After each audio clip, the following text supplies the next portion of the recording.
Tonight, more U.S. forces are being sent to Poland as the situation between Russia and Ukraine continues. The White House says they believe Russia is planning to invade in the coming days. Natalie Brand tonight with the details.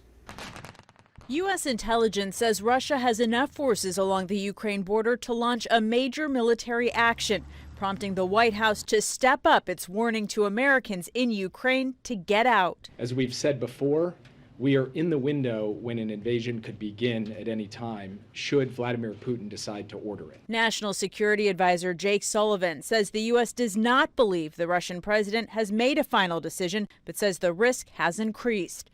We have a sufficient level of concern based on what we are seeing on the ground and what our intelligence analysts have picked up that we are sending this clear message. Sullivan said a potential invasion would involve what he described as an onslaught of massive force.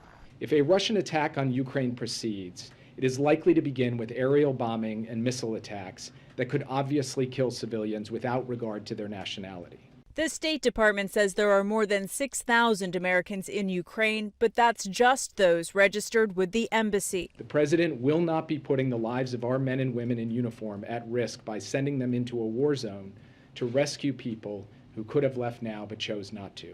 A White House official says President Biden and Russian President Putin have a call scheduled for Saturday morning. On Friday, the president spoke to European and NATO leaders. President Biden says they are united in diplomatic efforts and deterrence measures, ready to impose massive economic costs if Russia chooses further aggression.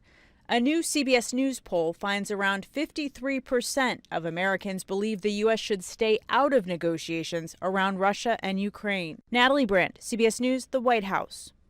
And tonight, the Biden White House warning a Russian invasion of Ukraine could come within days before the end of the Beijing Olympics. A U.S. official telling CBS News that Russia continues to build up its forces near the border and now has close to 80% of their forces in place needed for a full-scale invasion.